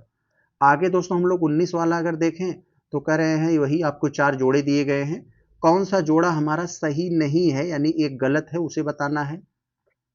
तो दोस्तों यहाँ देखें हम लोग 2.5 दिन का झोपड़ा करें 1199 में बना था। तो 2.5 दिन का झोपड़ा ये कहाँ पर है, राजस्थान के अजमेर में है, 1999 में ही बना था। कौन बनवाया था, कुतुबुद्दीन ऐबक ने बनवाया था, तो ये सही है दोस्तों। नासिरुद्दीन मोहम्मद का मकबरा कह रहे हैं 1241 में बना था। तो दोस्तों नासिरुद्दीन मोहम्मद का ये मकबरा जो दोस्तों ये बना था, तो ये 1231 में ही बना था। यस, ये भी तो वाला सही है, ये भी सही है आपका। तो लेकिन हमें उत्तर कभी नहीं मिला, उत्तर हमें गलत बताना है। तो शम्स उद्दीन इल्तुमिश का मकबरा कह रहे हैं 1250 में बना था। तो दोस्तों ये 1250 में नहीं 1235 में बना था इल्तुमिश का मकबरा, तो ये 1235 बना था, तो यही गलत हो जाएगा। तो ये गलत, इसका मतलब ये सही है बलबन का मकबरा, जो लौह और रक्त की नीति लेकर आया था, इसके बारे में जानते होंगे बलबन के बारे में, ये 1287 में ही बना था। तो सब सही है, सब मतलब सब अपनी जगह पे सही है, लेकिन प्रश्न के हिसाब से गलत हो गए, प्रश्न के हिसाब से यही सही होगा क्योंकि ये गलत है। आगे देखें तो ये सब आप फैक्ट रट लिया करिए, जो सही रहते हैं अपने आप में तो उसको रट लेंगे, तो आपको आगे की जानकारी, आगे के प्रश्न सॉल्व करने में फायदा मिलेगा, क्योंकि बहुत सारे प्रश्न ऐसे ही बनते हैं, थोड़ा सा घुमा देता है। तो आप लोग ऐसे सवालों को थोड़ा सा जो दिमाग में लंबे समय तक न टिक पाने योग्य हो, उसे थोड़ा सा नोट कर लिया करें कहीं। तो गियासुद्दीन बलबन, अभी वही बलबन के बारे में मैं बताया जो रक्त और लौह की नीति लेकर आया था, तो यही गियासुद्दीन बलबन के संदर्भ में कुछ कथन दिए हैं, विचार करके बताना है कि सही क्या है। तो देखें, अमीर खुसरो और मीर हसन देहलवी इसके दरबारी कवि थे। तो दोस्तों बिल्कुल अमीर खुसरो भी और मीर हसन देहलवी ये दोनों ही इसके दरबारी थे। ऑप्शन नंबर ए हो आपका, तो पहला वाला तो सही हो जाएगा। दूसरे में कह रहे हैं इसके द्वारा फारसी त्योहार नवरोज की शुरुआत की गई। तो गियासुद्दीन बलबन के द्वारा कह रहे हैं एक नवरोज की त्योहार शुरू किया गया था, तो बिल्कुल शुरू किया गया था। नवरोज एक फारसी त्योहार है, तो शुरू किया गया था यही बलबन के ही द्वारा। तो ऑप्शन नंबर ए आपका सही हो जाएगा। आगे अगर हम लोग दोस्तों देखें तो 121 वाले में जो आपसे पूछा जा रहा है, ध्यान देंगे तो यहाँ पर आपको सूची 1 दिया है, सूची 2, तो बताना है, हमें मिलाकर बता देना है कि कौन सा हमारा ऑप्शन बनेगा। तो दोस्तों यहाँ आपको ये नद्दाफी, ख्याली, इतिहास आलवी, अमीर तरब, ये सब जो नाम दिए गए हैं ये सब आखिर क्या है। तो फिरोज के द्वारा हटाए गए, जो मतलब फिरोज शाह तुगलक था उसके द्वारा हटाए गए ये एक तरह के टैक्स थे जो फिरोज शाह तुगलक ने हटाया था। तो दोस्तों यहाँ पर ये नद्दाफी क्या है, जो सबसे पहले आपको लिखा है नद्दाफी, दोस्तों मतलब ये था कि नद्दाफी का मतलब रुई धुनने पर जो टैक्स लगता था उसको उन्होंने हटाया। तो यहाँ पर रुई धुनने का कहीं है, बाजार में मक्का तोलने पान पत्तों की मुंतसिबों द्वारा लगाया गया कर, तो यहाँ पर तो ये नहीं, ख्याली वाला देखते हैं। ख्याली में दोस्तों क्या है कि बाजार में मक्का तोलने वालों पर जो टैक्स लगा था, मक्का तोलने वाले को उस पर से हटाया गया था। तो यहाँ पर क्या है, मक्का कोई है, तो बाजार में मक्का यहाँ पर ये दूसरे वाले में है। इहत इहती शाबी, इहती शाबी दोस्तों ये क्या है, ये किससे संबंधित है, इहती शाबी दोस्तों है ये मुहतसिब द्वारा लगाया गया ये टैक्स था, मुहतसिबों के द्वारा लगाया गया टैक्स था। और अमीर तरब, अमीर लोग ज्यादा मनोरंजन लेते हैं, तो अमीर तरब ये किससे संबंधित था, ये मनोरंजन टैक्स था। तो आपको पता चल गया होगा, यानी डी वाला हमारा 1 पे जाएगा, डी वाला 1 पे ही है, और सी वाला 4 पे जाएगा, और ए वाला हमारा नद्दाफी किस पे जाएगा, नद्दाफी हम लोग नहीं लगा पाए थे ना, पान के पत्तों की बिक्री पर। तो कहीं कहीं किताब में तो रुई दिया है, हमें रुई याद था तो हम लोग देख लेंगे, यहाँ पर तो पान दे दिया है। तो यहाँ पर ए वाला तो 3 पे चला जाएगा, ए वाला 3 पे चला जाएगा, तो यही हो जाएगा, ऑप्शन आपका बी हुआ। आगे दोस्तों हम लोग देखते हैं, आगे अगर देखें 22 वाले में, तो आपसे पूछा जा रहा है एहोल अभिलेख से संबंधित कई सारे अभिलेख आपको दिया गया है। देखें, देखने में तो बड़ा है लेकिन कोई दम नहीं है, आपको कई सारा फैक्ट अगर याद होगा, नहीं याद होगा तो यहाँ हो जाएगा, वो आसानी से आप कर लेंगे। तो देखें यहाँ कोई दम नहीं है प्रश्न में, लेकिन प्रश्न इंपॉर्टेंट है, देखने पर भारी भरकम है सिर्फ इसलिए। तो कह रहे हैं एहोल अभिलेख। तो दोस्तों एहोल अभिलेख है क्या? हाँ दोस्तों, ये आपके दिमाग में ये पूछा जाता है। एहोल अभिलेख, यह अभिलेख चालुक्य राजा पुलकेशिन द्वितीय के दरबारी रवि कीर्ति के द्वारा लिखा गया है दोस्तों, एहोल अभिलेख। ऑप्शन नंबर ये वाला तो आपका एकदम सही हो जाएगा। दूसरे में कह रहे हैं भीतरी स्तंभ लेख। ये भीतरी स्तंभ लेख कहाँ है? गाजीपुर पे है, सैदपुर के पास। तो यह स्तंभ लेख उत्तर प्रदेश के गाजीपुर के सैदपुर जिले के पास भीतरी स्तंभ में स्थित है, तो ये भी वाला आपका सही हुआ। और गरुड़ स्तंभ लेख करे हैं, गरुड़ स्तंभ लेख, इसमें गुप्त वंश के शासक स्कंद गुप्त, नहीं मेरे भाई, स्कंद गुप्त का मैटर यहाँ जो भीतरी स्तंभ लेख है, ये स्कंद गुप्त से है। तो यहाँ पर जो स्कंद गुप्त है ना, शासक, गुप्त वंश के शासक, इनका संबंध भीतरी स्तंभ लेख से है। तो यहाँ गरुड़ स्तंभ लेख यहाँ पर इनका नहीं हो जाएगा, ये यहाँ पर गलत हो जाए। तो गरुड़ स्तंभ लेख दोस्तों यहाँ पर ये जिसे हम लोग हेरियोडोरस स्तंभ लेख कहते हैं, भागवत धर्म से संबंधित है।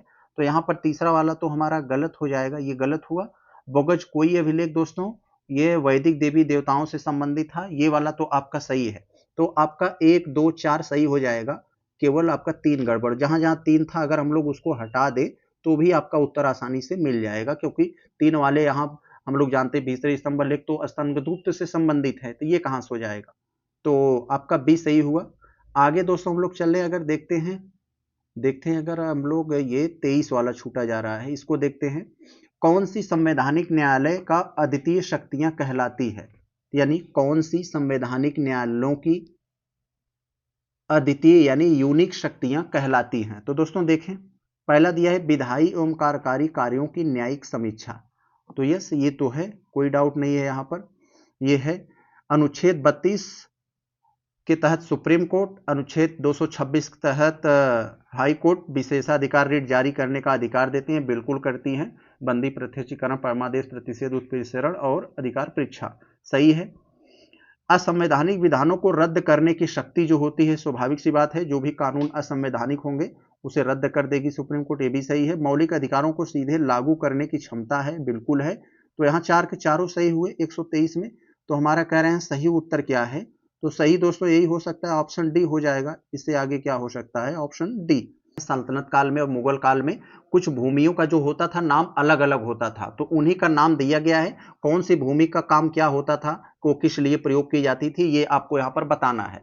तो दोस्तों हम लोग खूब जानते हैं, खालसा भूमि जो होती थी वो सीधे सुल्तान के नियंत्रण में होती थी, यानी सरकारी भूमि होती थी, जिससे जो रेवेन्यू इकट्ठा होता था वो सरकारी खजाने में जाता था। तो खालसा भूमि सीधे केंद्रीय नियंत्रण में अधीन रहने वाली भूमि। उसरी भूमि क्या होता था, जो तुर्की मुसलमान होते थे वो उनको दी जाने वाली भूमि, ये उसरी भूमि कहलाती थी। खराजी भूमि क्या होती थी, जो गैर मुसलमान यानी जो हिंदू होते थे उनके अधीन जो रहने वाली, जो हिंदू शासक होते थे उनके अधीन रहने वाली ये भूमि, ये हो जाता था। मदद ए माश भूमि क्या होती थी, दान के रूप में जो दी गई जो भूमि होती थी उसे मदद ए माश कहा जाता था।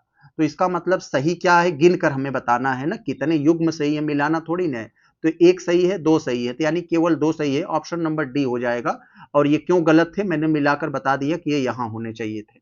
आगे देखिए अगर हम लोग 25 वाले में, तो यहां पर दिया है दरो दीवार पे। यहां दोस्तों एक बड़ा अच्छा कथन लिखा गया है, दरो दीवार पे हसरत की नजर करते हैं, खुश रहो अहले वतन हम तो सफर करते हैं। तो दोस्तों आप लोग जानते हैं ये कथन किसके द्वारा कहा गया था? तो दोस्तों वाजिद, ये बहादुर शाह जफर, तो अंतिम मुगल शासक बहादुर शाह जफर के द्वारा कहा गया था। बहादुर शाह जफर में एक और कथन आता है दोस्तों, जब बहादुर शाह को अंग्रेजों ने जेल में बंद करके उसके दोनों बेटों के सिर काट कर उसके पास भेजा और चिट्ठी लिखकर कि छोड़ दे ए जफर जी दे हिंदुस्तान की, और ऐसे करके लिख के भेजा था ना, तो जफर भी अपने बेटों को उसी खून से उसी पेपर के अगले पेज पर उन्होंने लिख के भेजा कि जब तक रहेगी बू ईमान की तक ते चलेगी लंदन हिंदुस्तान की, ऐसे कुछ करके लिख के भेजा था। तो ऑप्शन नंबर सी, आप लोग जानते हैं इनके बारे में।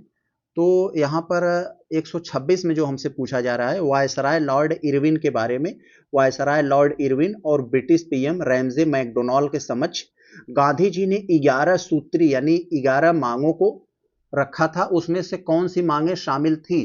तो दोस्तों 11 गांधी जी ने जो 11 सूत्री मांगों को रखा था, वो जो मतलब राजनीतिक कैदी थे जो अपराध वगैरह नहीं किए थे उनको छोड़ने की बात, यानी राजनीतिक कैदियों की रिहाई की बात की मतलब था उसमें, और वस्त्र उद्योग को संरक्षण यानी यहाँ का जो वस्त्र उद्योग थे डूबते जा रहे थे बेचारे, उनको बचाने का भी उनको उसमें लिखा था, और आपराधिक गुप्तचर विभाग में सुधार के यानी जो मतलब जो आपराधिक मामले में सुधार करना यानी किसी निर्दोष को सजा न मिलने पाए, ये भी दोस्तों था, और ये भी था यहाँ दोस्तों, और रुपया स्टर्लिंग के विनिमय, तो यहाँ दोस्तों जैसे आज डॉलर है तो इसे उस समय दोस्तों रुपया स्टर्लिंग विनिमय था, उसको दोस्तों वो घटाकर 1 शिलिंग और 5 पेंस को करने की बात किए थे, 5 नहीं 4, तो ये वाला गलत हो जाएगा, 1 शिलिंग और 5 पेंस, 4, तो यहाँ पर ये 4 हो जाएगा, 5 के 4 हो जाना चाहिए था, तो यही वाला गलत था, इतना माइनर सा कंफ्यूजन करने के लिए दिए हैं, तो 2 3 4 आपका यहाँ पर सही हो जाएगा, तो ऑप्शन नंबर सी हुआ यहाँ पर आपका 126 का सी। आगे अगर हम लोग यहाँ देखें 27 वाले में, तो मुस्लिम लीग की स्थापना से संबंधित है, बहुत अच्छा आप लोग जानते हैं, जो भारत का जब स्वदेशी आंदोलन जिस समय चल रहा था, जिसमें उन्होंने बंगाल का विभाजन किया था, बंगाल का विभाजन तो 1905 में हुआ था ना लॉर्ड कर्जन के शासनकाल में, और 1906 में स्वदेशी आंदोलन हुआ, तो उसी स्वदेशी आंदोलन के ही समय ये मुस्लिम लीग की स्थापना हुई थी। मुस्लिम लीग की स्थापना के बारे में जब भी हम लोगों के सामने आता है तो यहाँ पर दिया भी है, सलीमुल्लाह ये इसके वास्तविक संस्थापक हैं, नाम में ही मुल्ला है तो आप लोग समझ जाएंगे, तो सलीमुल्लाह को मुस्लिम लीग का वास्तविक संस्थापक माना जाता है, कुछ लोग कहते हैं आगा खान, लेकिन आगा खान इसके पहले अध्यक्ष थे, तो ये बात आप लोग दोनों याद रखेंगे, यानी दोनों के दोनों हमारे कथन सही भी हो गए, और कह रहे हैं 2010 के अमृतसर अधिवेशन नहीं मेरे भाई, तो अमृतसर मुस्लिम लीग का जो अमृतसर अधिवेशन हुआ था वो 1908 में हुआ था, 1910 में नहीं, तो ये तीसरा वाला तो गलत हो जाएगा, तो उसमें कह रहे हैं कि 1900 ये जो क्यों चर्चा है हमें आया, ये क्यों इंपॉर्टेंट है 1908 का अधिवेशन, मुस्लिम लीग का जो 1908 में अधिवेशन हुआ था अमृतसर में, उसी में दोस्तों उन्होंने पृथक निर्वाचन मंडल की मांग रखी थी, यानी हम मुसलमानों को पृथक निर्वाचन मंडल चाहिए, यानी मुसलमान को सिर्फ मुसलमान वोट दे, तो जिसे 1909 के एक्ट में दोस्तों पार्लियामेंटो सुधार में मांग लिया गया था, मान लिया था उन्होंने सरकार ने, तो यही है यहाँ पर ये गलत हुआ, तो आपका 1 और 2 सही हो जाएगा, यानी ऑप्शन बी हो जाएगा यहाँ आपका, ये कौन सा हुआ, 127 का आपका बी हुआ।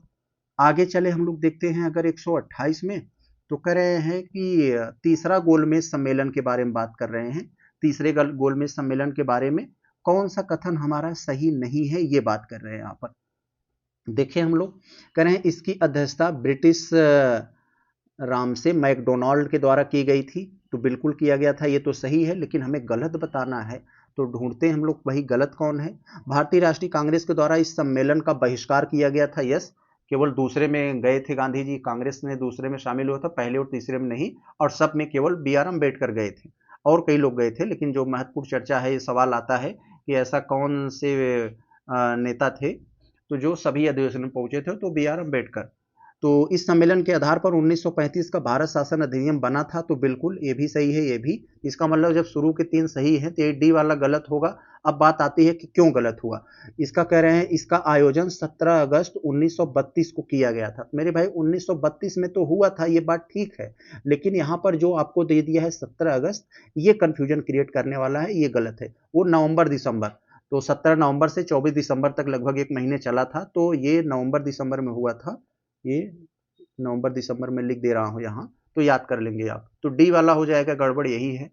आगे अगर हम लोग देखें 29 वाले में, तो मिलान से संबंधित है, देखें हम लोग, बड़ा अच्छा सवाल है, कांग्रेस के कुछ अधिवेशन दे दिए गए हैं, बड़ा सरल सा सवाल है ये, आप तो कुछ जानते हैं, किस अधिवेशन में कौन अध्यक्ष बने, तो आप लोग जानते हैं यहाँ पर, तो ये बंगाल विभाजन के समय 1905 वाले में दोस्तों, इस समय 1905 वाले में कौन बने थे, तो 1905 वाले में गोपाल कृष्ण गोखले ही बने थे, तो एक सेकंड,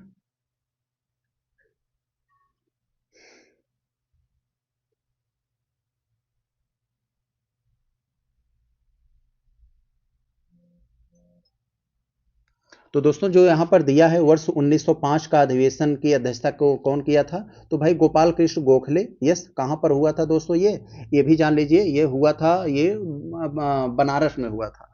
1906 वाले के अधिवेशन दोस्तों कौन कहाँ हुआ था, ये दादा भाई नौरोजी ने किया था 1906 वाले का, ये दादा भाई नौरोजी।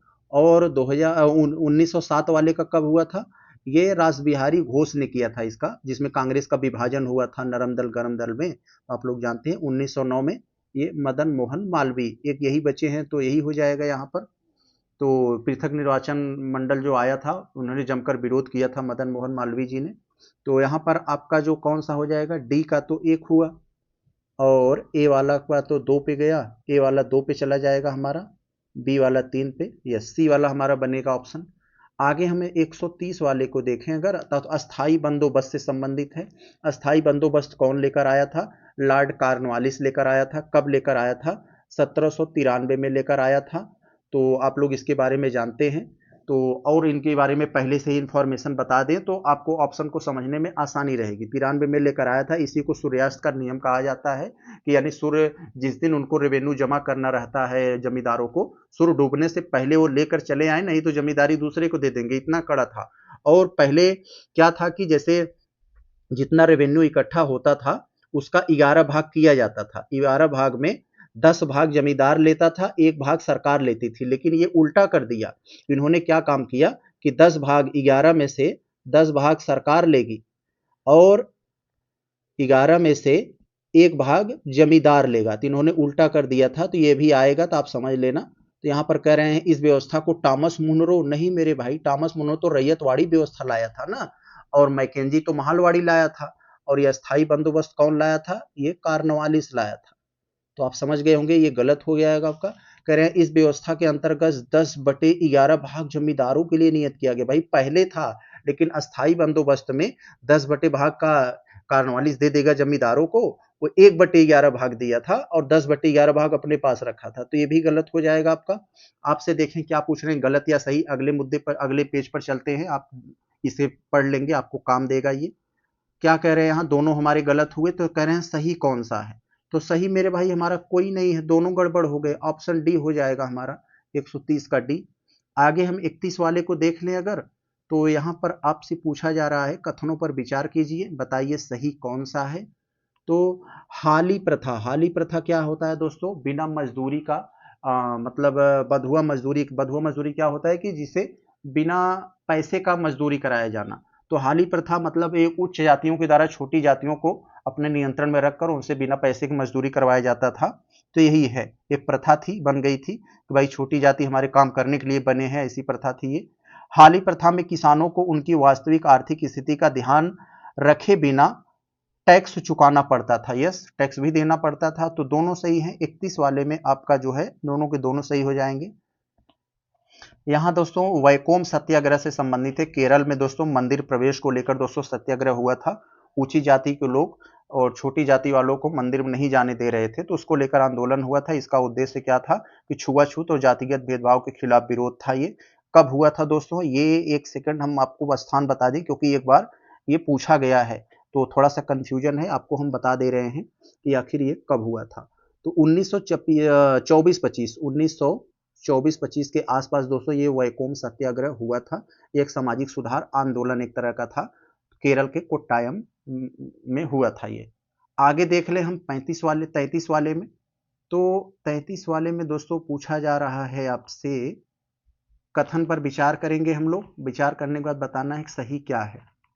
देखें, 1889 में मैडम ब्लावत्स्की और कर्नल अल्काल्ट भारत में थियोसॉफिकल सोसाइटी का मुख्यालय मद्रास के पास अड्यार में स्थापित किया। बिल्कुल, आप लोग कैसे भूल सकते हैं ये मतलब उनको, एनी बेसेंट को। तो मैडम ब्लावत्स्की और कर्नल अल्काल्ट के द्वारा थियोसॉफिकल सोसाइटी का मुख्यालय मद्रास में अड्यार के पास स्थापित किया गया। तो ये बात तो सही है। और कह रहे हैं 1895 में श्रीमती एनी बेसेंट ने थियोसॉफिकल सोसाइटी की सदस्यता बनी। तो 95 में नहीं बनी थी दोस्तों, वो और पहले बन गई थी। वो आप देखेंगे एक सेकंड। तो वो जो एनी बेसेंट को पहले, तो वो एनी बेसेंट के बारे में जान लीजिए। एनी बेसेंट भारतीय राष्ट्रीय कांग्रेस की पहली महिला अध्यक्ष थी। भारतीय महिला अध्यक्ष की बात आ जाएगा तब तो वो सरोजिनी नायडू हो जाएंगे, लेकिन केवल महिला की बात आएगी तो यही थी। तो इसके बारे में आप लोग जान गए। लेकिन ये 95 में थियोसॉफिकल की सदस्यता नहीं बनी थी, उसके पहले बन गई थी ये 4 साल पहले, 6 साल पहले, यानी 89 में। 5 साल पहले बनी थी, 6 साल तो 89 में हो जाएगा। 1889 में ही वो थियोसॉफिकल सोसाइटी की सदस्य बन गई थी। तो ये वाला आपका गलत हो जाएगा, तो केवल एक आपका सही हो जाएगा, ऑप्शन नंबर ए हो जाएगा। तो दोस्तों इसे आप बड़े ही आसानी से लगा सकते हो, देख रहे हो ना कि तुलसीदास, राजा राम मोहन राय, स्वामी विवेकानंद, सरस्वती। तो तुलसीदास को अगर आप लोग थोड़ा सा गौर से दोस्तों देख लोगे तो तुलसीदास कब के हैं आपको एग्जैक्ट नहीं मालूम है, लेकिन जानते हो तुलसीदास कब के हैं दोस्तों। रामचरितमानस इन्हीं ने लिखा है, 17वीं सदी के हैं। तो 17वीं सदी के यानी सन 1600 के बाद के हैं, इसी को 17वीं सदी हम कह सकते हैं। और राजा राम मोहन राय तो 18वीं सदी के हैं ना दोस्तों, इनका जन्म 1772 माना 18वीं सदी मतलब सन 1700 के बाद, यानी 1872 के आसपास इनका जन्म हुआ था। और स्वामी विवेकानंद आते हैं। स्वामी विवेकानंद का जन्म दोस्तों आप लोग जानते हैं, पढ़े होंगे, ये 1863 में हुआ था, 1863 में। और दयानंद सरस्वती का दोस्तों, दयानंद सरस्वती ये स्वामी दयानंद से मतलब पहले थे, दयानंद मतलब स्वामी विवेकानंद से पहले के थे। तो ये 1824-25 के आसपास के ये थे। तो हमारा कौन सा क्रोनोलॉजी होगा, तो तुलसीदास तो पहले नंबर पर आएंगे, 1 वाला हो जाएगा। फिर कौन आएगा, राजा राम मोहन राय 2 वाला आ जाएगा। फिर दोस्तों 4 आ जाएगा, फिर 3, यानी 1 2 4 3। कहाँ है 1 2 4 3, तो 1 2 4 3 ऑप्शन नंबर आपका यहाँ पर बी हो जाएगा, 134 का बी। तो दोस्तों 135 में आपसे पूछा जा रहा है खेड़ा सत्याग्रह के बारे में। आप लोग जानते हैं खेड़ा सत्याग्रह किसानों के संदर्भ में था दोस्तों, यह हुआ था गुजरात में। तो यहाँ कह रहे हैं यह सत्याग्रह 1917 में हुआ था। नहीं मेरे भाई, 1918 में हुआ था ये। तो 1918 में हुआ था, तो ये गलत। यह सत्याग्रह करें गांधी जी का पहला सफल सत्याग्रह आंदोलन माना जाता है। सफल सत्याग्रह तो दोस्तों गांधी जी का चंपारण वाला था ना, ये भी तो नहीं था। तो आपका उत्तर ऑप्शन डी हो जाएगा। आगे दोस्तों अगर हम लोग देखें 36 वाले में, तो करें खाद्य एवं कृषि संगठन। खाद्य एवं कृषि संगठन के बारे में आपसे पूछा जा रहा है यहाँ। तो आपको बताना है कि सही क्या है। तो दोस्तों यहाँ दिया है आपको, यह संयुक्त राष्ट्र यानी यूएन की एक विशेष एजेंसी है, बिल्कुल है, जो भूख को समाप्त करने के लिए अंतरराष्ट्रीय प्रयासों का नेतृत्व करती है, बिल्कुल करती है, सही है एकदम। और इसका मुख्यालय करें अमेरिका में है। नहीं मेरे भाई, आप लोग जानते हैं इस तरह के जितने हैं वो, इसका मुख्यालय इटली के रोम में है। तो रोम आप लोग जानते होंगे, कई बार सुने होंगे, रोम कहाँ है, यह इटली में है। इटली के रोम में है, तो इसलिए गड़बड़ हुआ। तो सही करें कौन हुआ, तो सही केवल तो एक हुआ, ऑप्शन बी हो जाएगा आपका, 136 का बी। आगे हम अगर 37 वाले को देखें तो दोस्तों यहाँ थोड़ा सा आप ध्यान से देखेंगे तो यहाँ पर आप कई सारा इंफॉर्मेशन जानेंगे। यहाँ आरबीआई से संबंधित आपको कुछ गवर्नर के नाम दिए गए। आप लोग जानते हैं 1934 के एक्ट के तहत 1935 में जब आरबीआई की स्थापना हुआ, तो उस समय पहला आरबीआई के जो गवर्नर बनाए गए थे ओसबॉर्न स्मिथ है, जिसे ओ स्मिथ कहा जाता है।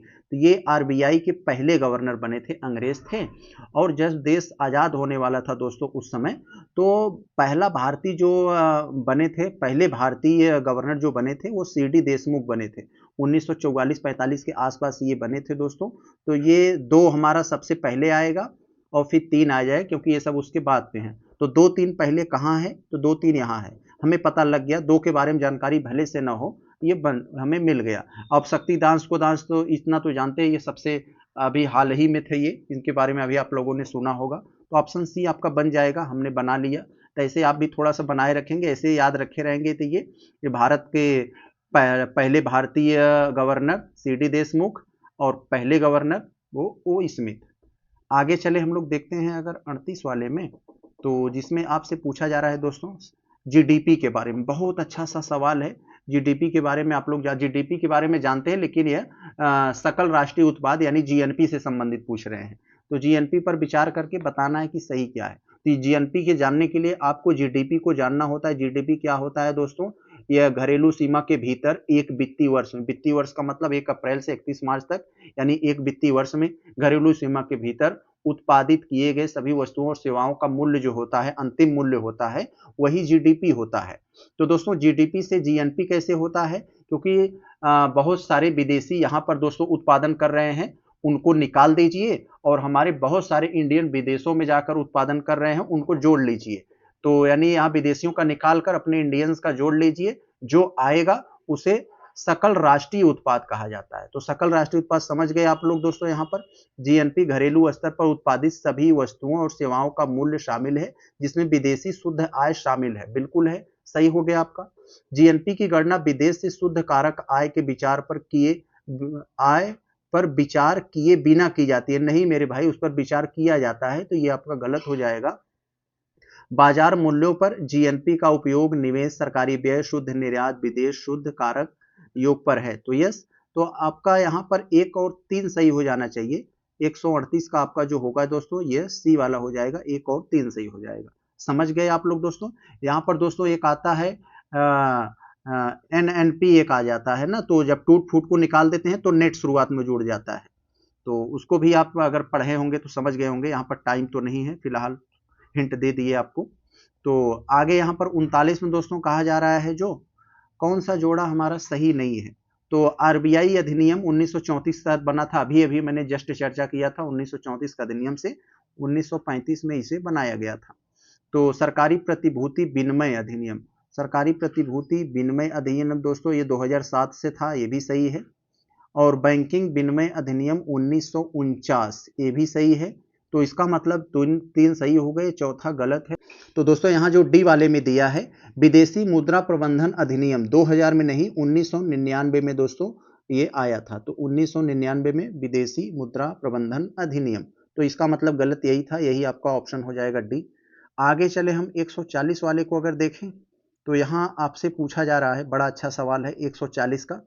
तो कह रहे हैं केंद्रीय उपभोक्ता संरक्षण प्राधिकरण, केंद्रीय उपभोक्ता संरक्षण प्राधिकरण के संदर्भ में पूछा जा रहा है, सही क्या है?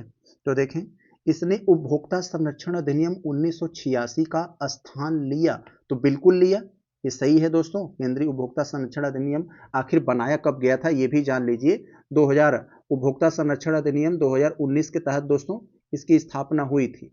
19 में मतलब 2019 एक्ट से हुआ था, एक साल बाद 2020 में इसकी स्थापना हुई थी, 2019 के उपभोक्ता संरक्षण अधिनियम से। तो समझ गए हो आप लोग। स्थापना पूछे तो स्थापना 2020 में हुआ था। कह रहे हैं इसकी स्थापना जुलाई में, स्थापना पूछ रहा है ना, तो स्थापना 2020 में हुआ था, 19 में नहीं हुआ था ये। इसका मुख्य उद्देश्य अनुचित व्यापार व्यवहार, भ्रामक विज्ञापन और उपभोक्ता शोषण इत्यादि को रोकना है, तो बिल्कुल है। तो 1 और 3 आपका सही हो जाएगा। 141 में कह रहे हैं कौन सा अप्रत्यक्ष यानी इनडायरेक्ट टैक्स है। तो दोस्तों हम लोग जानते हैं जो हमारा टैक्स होता है वो 2 तरह के होते हैं, एक डायरेक्ट दोस्तों और दूसरा जो होता है वो इनडायरेक्ट। इनडायरेक्ट, डायरेक्ट का क्या होता है, जिस पर लगाए उसी को देना पड़ता है। इनडायरेक्ट मतलब हम लोग लगाते किसी और को हैं, देना किसी और को पड़ता है। जैसे जीएसटी, सरकार जैसे जीएसटी लगा दी कोई सामान पे, तो बनाने वाले से ले ली, बनाने वाला एजेंसी वाले से लेगा, एजेंसी वाला डीलर से लेगा, डीलर जो है फुटकर विक्रेता से लेगा, फुटकर विक्रेता ग्राहक से लेगा। यानी लगाया सरकार ने किसी और को, भार किसी और को पड़ा। और जैसे इनकम टैक्स हो गया, जिसको लगाते उसी को देना पड़ता है। आपके पास अधिक संपत्ति हो गई, आप पे लग गया, आपको देना पड़ेगा, तो ये है। उत्पाद शुल्क हो गया दोस्तों, ये डायरेक्ट टैक्स है।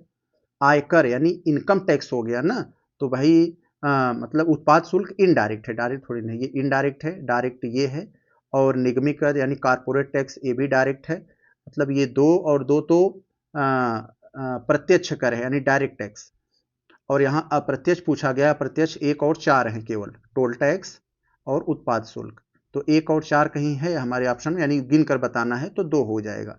आगे दोस्तों हम देखें यहाँ 142 वाले में, तो ब्लैक कार्बन के संदर्भ में हमसे पूछा जा रहा है।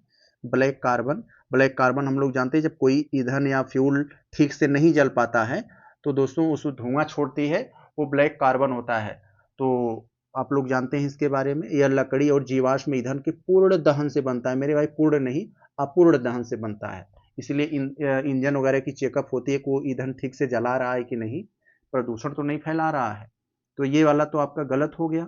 दूसरा वाला कह रहे हैं यह बादल निर्माण को प्रभावित करता है, बिल्कुल करता है। क्षेत्रीय परिसंचरण और वर्षा प्रतिरूप को भी प्रभावित करता है, बिल्कुल। तो कह रहे हैं सही क्या है, तो सही केवल 2 है, ऑप्शन सी आपका 142 का सी हो जाएगा। बहुत बढ़िया।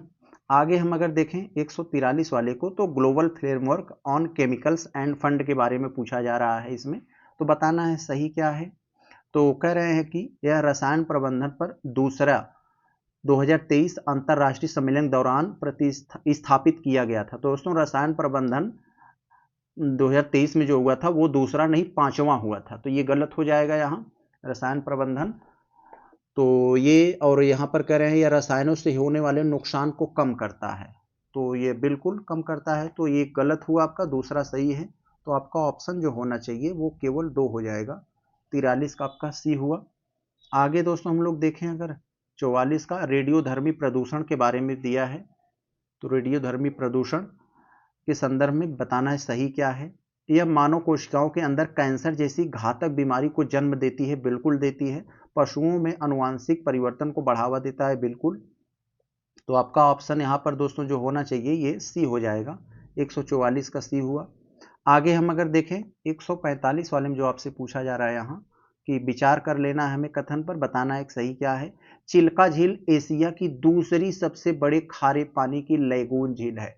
लैगून झील का मतलब यह है दोस्तों जो समुद्र का ही हिस्सा है और कुछ समय बाद समुद्र से अलग हो गए, उसमें जो पानी भरा है वो खारा पानी ही है, समुद्र का ही पानी है। जैसे चिल्का झील ओडिशा में है दोस्तों, आप लोग जानते हैं, वो एशिया की सबसे बड़ी झील है, एशिया की सबसे बड़ी झील है। इसका मतलब यह हुआ तो भारत के भी सबसे बड़ी है, एशिया की सबसे बड़ी लैगून झील है।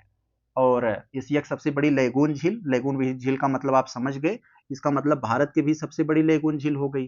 तो यहाँ पर कह रहे हैं दूसरी सबसे, एशिया की दूसरी नहीं मेरे भाई, दूसरी की एशिया की मतलब पहली सबसे बड़ी झील है।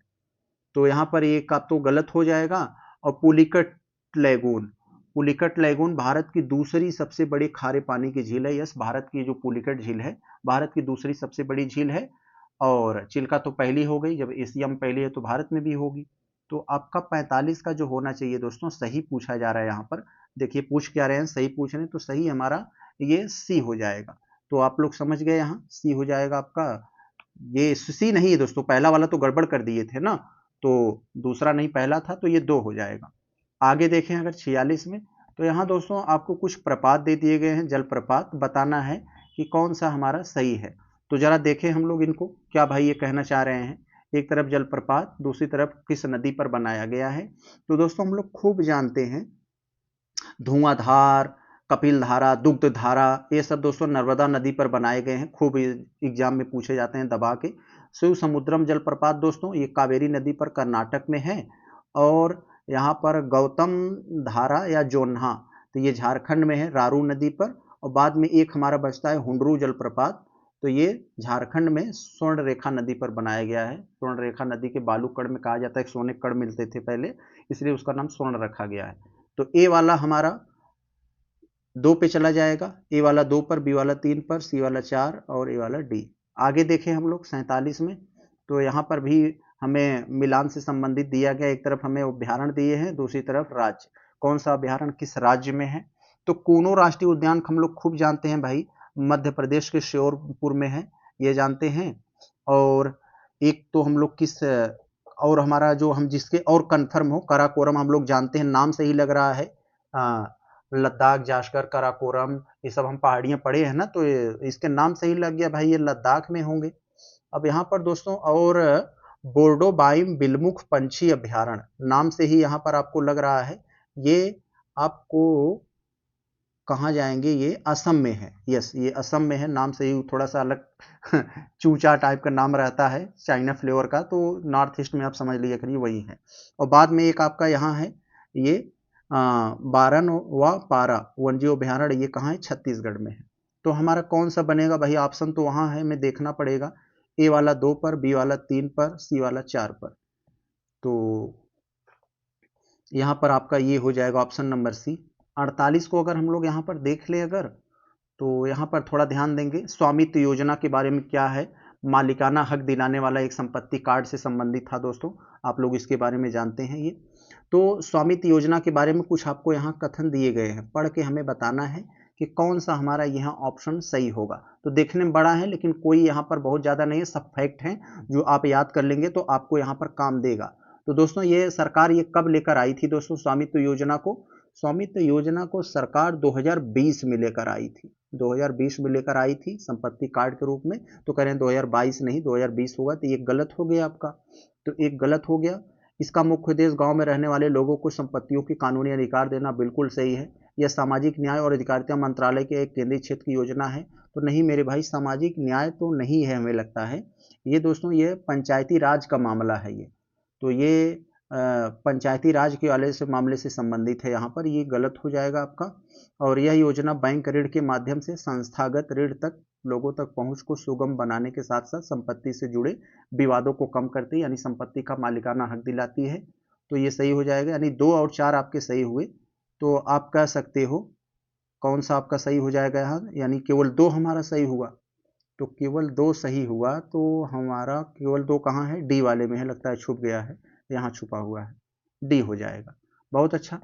49 वाले को अगर हम लोग दोस्तों देखें तो कह रहे हैं एक तरफ हमें सूची दिया गया है, दूसरी तरफ दूसरी सूची में तो एसडीजी हम लोग जानते हैं, सस्टेनेबल डेवलपमेंट गोल्स, इसके बारे में खूब है। यूएन के द्वारा, ये संयुक्त राष्ट्र के द्वारा 2015 में शुरू किया गया था।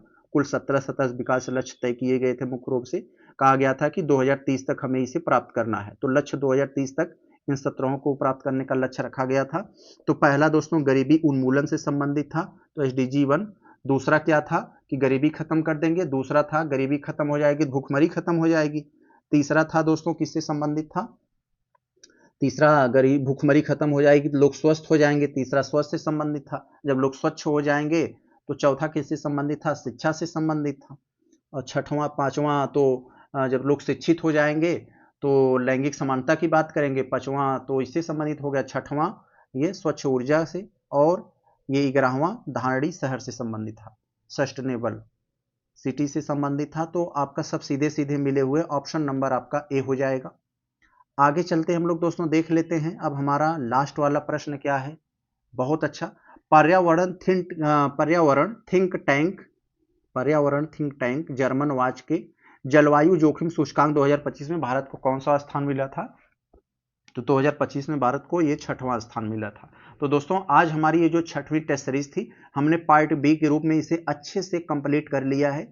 अगर आप बाकी के और नहीं देखें तो आप जाकर वहां पर देख सकते हैं। तो दोस्तों हम लोग मिलते हैं, आप जितना ज्यादा इसको शेयर करेंगे, सपोर्ट करेंगे, उसके दोस्तों फीडबैक के आधार पर हम ये 7वीं टेस्ट सीरीज लाएंगे। धन्यवाद।